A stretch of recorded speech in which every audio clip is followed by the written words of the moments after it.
আমরা যেন টি-20 বিশ্বকাপ খেলতে পারি, কারণ আমাদের ক্রিকেটাররা এটা কষ্ট করে অ্যাচিভ করেছে। কিন্তু আমাদের যে নিরাপত্তা ঝুঁকি ভারতে খেলার ক্ষেত্রে, সেই নিরাপত্তা ঝুঁকি পরিস্থিতির কোনো পরিবর্তন ঘটে নাই। আজকের অনুষ্ঠানটি অন্যরকম বা বিশেষ হয়েছে যার জন্য তার নাম বা তাকে এখানে স্ক্রিনে দেখা যাচ্ছে, সুতরাং আপনারা সবাই তাকে চেনেন, তার জন্য আর অন্য কোনো বিষয় দেওয়ার দরকার নাই। সাকিব আল হাসানকে স্বাগত জানাচ্ছি জার্মানি বনশন থেকে। সাকিব, আপনাকে স্বাগত জানাই। সাকিব এই মুহূর্তে আছেন মার্কিন যুক্তরাষ্ট্রের উইসকনসিন অঙ্গরাজ্যের মেডিসনে। আমাদের সঙ্গে আছেন ঢাকা বিশ্ববিদ্যালয়ের আইন বিভাগের অধ্যাপক professor doctor Asif Nazrul. Doctor Asif Nazrul, আপনাকেও আমাদের অনুষ্ঠানে স্বাগত জানাই। আপনার যে এই সময়টা, যে সময়টার মধ্যে আপনি আসলে ক্রিকেট খেলতে পারছেন না, এই সময়টা আপনি কিভাবে কোপ আপ করছেন, যে মানে দলের ভেতরে বাইরে আপনার যে অবস্থান সে সবকিছু মিলিয়ে? সিচুয়েশন তো অবশ্যই আমার জন্য খুবই ডিফিকাল্ট, টাফ। এটা তো মনের পেছনে সবসময় মনে হতেই থাকে যে না, আমি খেলতে পারছি না কিংবা খেলতে পারবো না। হ্যাঁ, যদিও এখন কোনো খেলাই হচ্ছে না, আনসার্টেনটিতে আছে কখন খেলা শুরু হবে কিংবা কখন হবে না। বাট যখনই হবে তারপরেও তো আমি জানি না যে আমি আসলে, আমার টাইম তো আছে আরো প্রায় 6 মাস, 5.5 মাস, 6 মাসের মতো। আমার তো অতদিন বাকি আছে। সো যদি নেক্সট 1 মাস পরে খেলা শুরু হয়ে যায়, তো আমি আরো 4 মাস, 5 মাস, 6 মাস পরে খেলবো। তো ওই জায়গাটা তো অবশ্যই খারাপ লাগে এবং খারাপ লাগার মতোই বিষয়। বাট আমার কাছে মনে হয় এটাও একটা এক্সপিরিয়েন্স, শেখার অনেক কিছু আছে। আসলে অনেক সময় বা অনেক কিছুই আমরা অবহেলা ছলে দেখি কিংবা নেওয়ার চেষ্টা করি, যেটা আসলে নেওয়া উচিত না। আমার কাছে মনে হয় এই বড় শিক্ষাটা আমি খুব ভালোভাবে পেয়েছি। আপনার সাথে যখন আমার লাস্ট কথা হয়েছিল 2016 সালে, তখনও আপনি তার কিছুদিন আগে আপনার কিছুটা ব্যানের মধ্যে দিয়ে আপনি যাচ্ছিলেন, সেটি একটি অন্য কারণে, এবং তখন আপনি বলেছিলেন যে খেলা না থাকলে আপনার পক্ষে এইটা মেনে নেওয়া অনেক কঠিন, খেলাটা আপনি এতই এনজয় করেন আসলে। স্বাভাবিক, একটা জন্য মাঠে আসলে থাকাটাই সব থেকে বড় ইম্পর্টেন্ট। মানে মাঠে না যাওয়াটাই হচ্ছে সব থেকে কষ্টের বিষয়। ধরেন আমি খেলছি, কোথায় খেলছি অত ইম্পর্টেন্ট না, আমি যে খেলছি এটাই আমার কাছে ইম্পর্টেন্ট। সো ওই জায়গাটাতে যখন আপনি যেতে পারছেন না কিংবা খেলতে পারছেন না, স্বাভাবিকভাবে অনেক অনেক খারাপ লাগার বিষয় এখানে থাকে।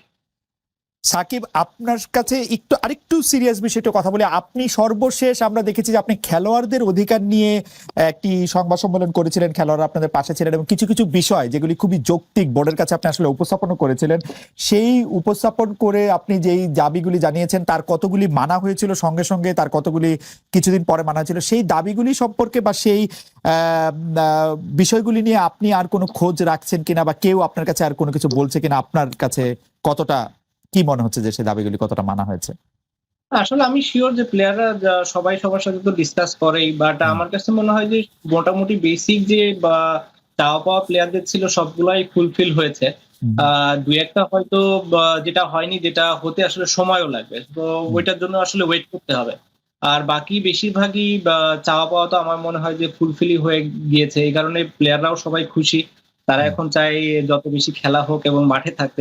সবকিছু এলোমেলো করে দিয়েছে, বাট আমি হোপফুল যে তাড়াতাড়ি এই সিচুয়েশন বাংলাদেশ এবং পুরো পৃথিবীতেই ঠিক হবে এবং সবাই মাঠে ফিরতে পারবে। বেশি যারা বলেছেন যে তারা দেখতে চান না, তাদের কারণ হচ্ছে তারা আসলে ক্যাপ্টেন না, আপনাকে মানে প্লেয়ার হিসাবে তারা এত বেশি মিস করেন, মানে এটা কোনো নেগেটিভ জায়গা থেকে না। তারা মনে করেন যে আপনি আবার ফিরে আসলে আপনাকে বাংলাদেশ দলের দায়িত্বটা আপনি নিতেই পারেন, কিন্তু নেওয়ার পরে প্লেয়ার সাকিব আল হাসানকে তারা বেশি দেখতে চান। আমি দুই একটি যদি মতামত পড়ি তাহলে সেখানে আপনি দেখবেন যে মোহাম্মদ আলামিন উনি বলছেন সাকিব খেলায় ফেরা পরপরই অধিনায়কত্বের দায়িত্ব দিলে সাকিবের ভিতরে অনেক বেশি ভালো পারফর্ম করার জোরটা থাকবে না, তাছাড়া বর্তমানে যার আছে তাদেরকেও সময় দিতে হবে নিজেদের প্রমাণ করতে। কিন্তু মোহাম্মদ কামরুজ্জামান তিনি বলছেন ক্যাপ্টেন হয়ে সাকিব ভালো পারফর্ম করছে, এক্সট্রা চাপ নেওয়ার ক্ষমতা ওর মধ্যে সবসময় আছে, তবে না কেন, এরকম ভাবেই কথাগুলি আসছে। আপনি এটাকে কিভাবে দেখেন? এরকম আরো মতামত আছে, আমি লম্বা সময় ধরে পড়ে যেতে পারি, কিন্তু আপনার মতামত। সবার আগে তো আমি খেলায় ফিরতে চাই। জি। তো 5.5 মাস পরে যখন খেলায় ফিরবো, আগে খেলায় ফিরি, বাকি সব ডিসিশন আসলে তারপরে। তার আগে আসলে অন্য কোনো ডিসিশন নাই। এখন সবার আগে হচ্ছে যে কিভাবে সময়টা তাড়াতাড়ি যাবে, তাড়াতাড়ি শেষ হবে, কিভাবে আমি যেখানে থেকে আসলে খেলাটা আমার বন্ধ হয়েছে সেখান থেকে যেন আমি আবার শুরু করতে পারি, সেটা হচ্ছে আমার কাছে সব থেকে বড় চ্যালেঞ্জ এবং সব থেকে বড় মানে নিজের প্রতি নিজের একটা এক্সপেকটেশন, যে যেখান থেকে আমি শেষ করেছি ওইখান থেকে যেন আমি শুরু করতে পারি। তো আমার কাছে চ্যালেঞ্জ ওই একটাই, আমার কাছে বাকি আর কোনো চ্যালেঞ্জ নেই। কোনো অ্যাডিশনাল চ্যালেঞ্জ কি আসবে না এটা আসলে পরের বিষয়, কিংবা আমি চিন্তা করবো কি করবো না সেটাও পরের বিষয়। ফার্স্ট টার্গেট হচ্ছে যেখানে শেষ করেছিলাম, মানে শেষ হয়েছিল সেখান থেকে যেন শুরু করতে পারি।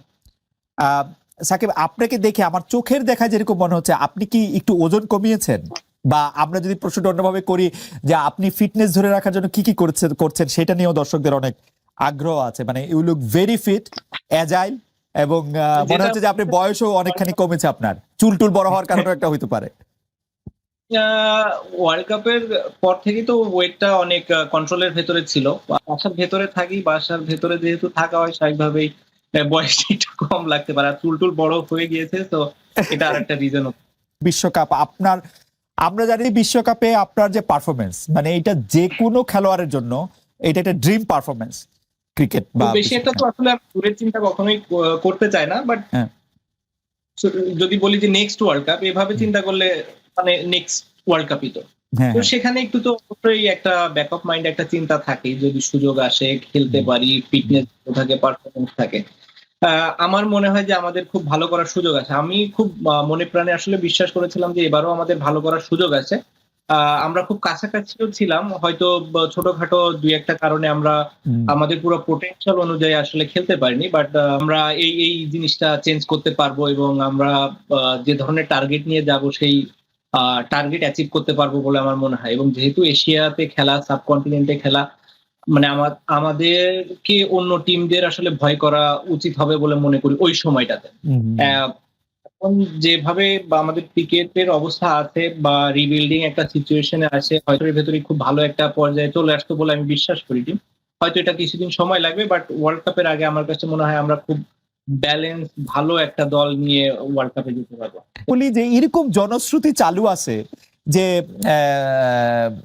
আপনিও 2019 সালে 18 সালে যে নির্বাচন হয়েছিল সেই নির্বাচনে কম্পিট করতে চেয়েছেন, প্রধানমন্ত্রী শেখ হাসিনার কাছে গিয়ে। মানে একরকম আমরা এরকম শুনেছি যে সাকিবও আসলে এমপি নির্বাচন করবেন বা এমপি হবেন, এমনকি আমরা এতদূর পর্যন্ত শুনতে পেয়েছিলাম যে সাকিব আসলে আরো বড় কিছু পেতে যাচ্ছেন। ঘটনাটা কি ঠিক? আপনি কি আসলে এমপি হতে চেয়েছিলেন 2018 সালে? আসলে কিছু জিনিস আসলে এটা খুব গোপনীয় সিচুয়েশনে থাকাই ভালো, খুব গোপনীয়তার সাথে থাকা ভালো। এই একটা জিনিস আছে যেটা আসলে কখনো প্রকাশ পাওয়াই উচিত না। না, এটা ডিক্লাসিফাইড হওয়ার সময় আসে নাই?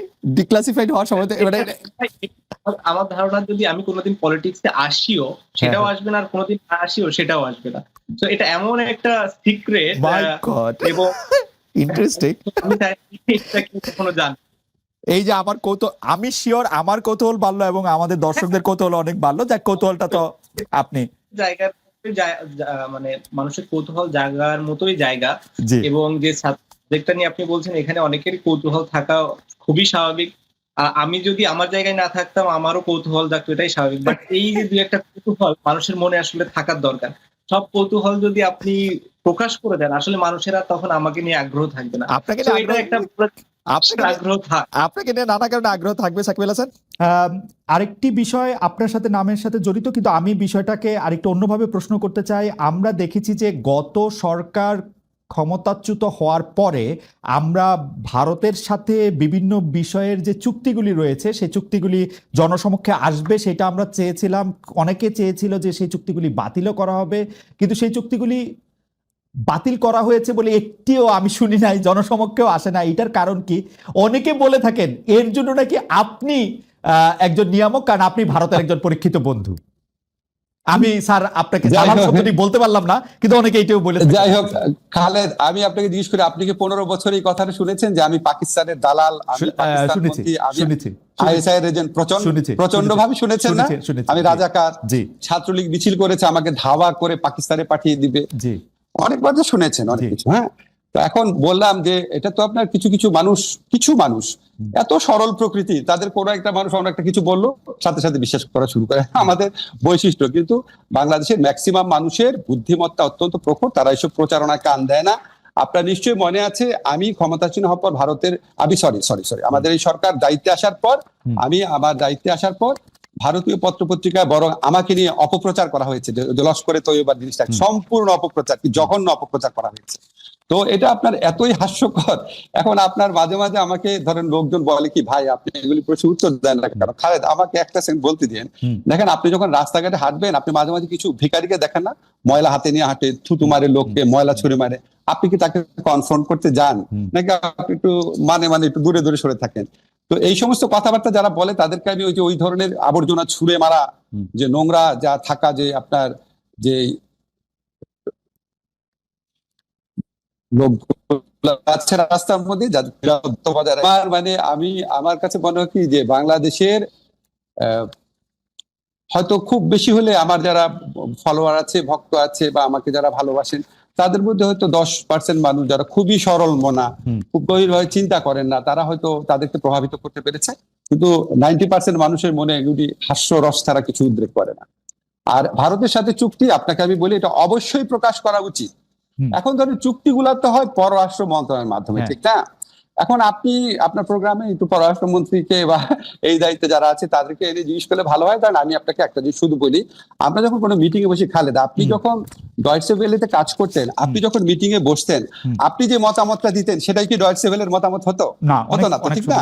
এখন আমার মতামত আমি দিব, একজনের মতামত আরেকজন দিবে, অনেক সময় হতো না। তো আমি আপনাকে একটা জিনিস একটু ব্যাখ্যা করে বলি। ধরেন আমি যখন ঢাকা ইউনিভার্সিটি টিচার ছিলাম, আমাদের 2-1 শিক্ষক ছিলেন ফাঁকিবাজ, ক্লাস নিতেন না।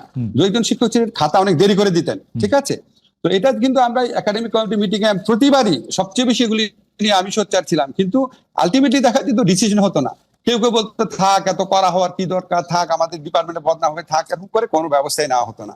কিন্তু আমি তো বলে যেতাম, এখন ব্যবস্থা যে নেওয়া হতো যে না আমার ডিপার্টমেন্টে কোনো ফল্টের জন্য ছাত্র বলে নাই স্যার ওই যে ক্লাস নিতে দোষারোপ আমার উপর আসবে কেন? আপনি সরকারকে দোষ দেন অথবা কনসার্ন মিনিস্ট্রিকে জিজ্ঞেস করেন। আপনাকে কোনো, তবে আমার যেটুকু ধারণা, আমি যেটুকু বিশ্বাস করি, এগুলি প্রকাশ করা না, এগুলি এই চুক্তি প্রকাশ করার সময় এখনো চলে যায় নাই। আপনাকে শুধু একটা জিনিস বলি, আমরা এই সরকারে আমরা দায়িত্ব গ্রহণ করার পর একটা কাজ করেছি যেটা ভারত কখনোই চায় নাই। সেটা হচ্ছে আমাদের ইউএনইসি যে কনভেনশন আছে, ওয়াটার কনভেনশন, যেটা আমাদের আন্তর্জাতিক নদীর প্রবাহে আমাদের স্বার্থ রক্ষার ক্ষেত্রে বিরাট ভূমিকা রাখবে, সেটা আমরা র্যাটিফাই করেছি, এক্সিড করেছি, অনুসমর্থন করেছি। এটা আমরা খুব শীঘ্রই আপনি ঘটা করে জানবেন। এই সমস্ত আপনার দেশের স্বার্থ রক্ষা করার জন্য আন্তর্জাতিক চুক্তি আমরা করে যাচ্ছি। আর চুক্তি, আরেকটা কথা শুধু বলি, চুক্তি প্রকাশের সময় এখনো শেষ হয়ে যায় না। অবশ্যই আমি একটু দর্শকদের মনে করা দিতে চাই, যখন আসলে বাংলাদেশে একটা অদ্ভুত অবস্থা ছিল, কেউই আসলে ঠিক মতো কথা বলতে সাহস করতো না, তখন কিন্তু প্রফেসর আসিফ নজরুল, আমি আসলে গত 15 বছরের কথা বলতেছি, প্রফেসর আসিফ নজরুল একদম তার দৃঢ় মানে বুলন্দ আওয়াজে তিনি এগুলি নিয়ে কথা বলেছেন। সেই জন্য আমাদের আশা প্রফেসর আসিফ নজরুলের কাছে অনেক বেশি যে ভারত একচেটিয়াভাবে আপনাকে ট্রান্সশিপমেন্ট বাতিল করে দিচ্ছে, আপনাকে বলছে যে এখানে স্থলবন্দর আমি ব্যবহার করতে দিব না। আমাদের হাতে কি কোনো কার্ড নাই যেটা আমি পাল্টা করতে পারি? আমি পররাষ্ট্র উপদেষ্টার কাছে কাছাকাছি প্রশ্ন করেছিলাম প্রেস সচিবের কাছেও, তারা বলেছেন তারা নাকি কোনো রিটালিয়েশনে বিশ্বাস করে না। প্রেস সচিব, এটা রিটালিয়েশনের কি হইল? মানে ঘটনা হচ্ছে ভারত একচেটিয়া ভাবে এগুলি, স্যার আমি আপনার এতদিন ধরে চিনি বলে আমার কাছে মনে হয় যে আপনি এগুলি কেমনে সহ্য করেন, বা আপনি কেন এগুলি কিছু বলেন না, বা আসলেই কি আমাদের হাতে কিছু নাই? Very good question. এখন ধরেন আমি আপনাকে বলি, খালেদ আপনি আমাকে 2টা প্রশ্ন করছেন, আমাকে একটু টাইম দিবেন বলা যে আপনি এটা কিভাবে সহ্য করেন এবং আপনি কেন বলেন না। আচ্ছা, আমার ল ডিপার্টমেন্টে যেই শিক্ষক ক্লাস নিত না, বা আমার ল ডিপার্টমেন্টে যেই শিক্ষকের 1-2 শিক্ষকের কারণে রেজাল্ট পাবলিশ করতে 2-3 মাস দেরি হয়ে যেত, আমার ডিপার্টমেন্টে যেই শিক্ষক ছাত্রদেরকে 0 নাম্বার এবং মাইনাস নাম্বার দিত, আপনার কি মনে হয় আমি এটা সহ্য করতাম? আমি তো প্রত্যেক একাডেমিক কমিটির মিটিং এ বলতাম। তা আপনার কেন মনে হয় না একই রকম সিচুয়েশন এখানেও আছে? কেন মনে হয় না?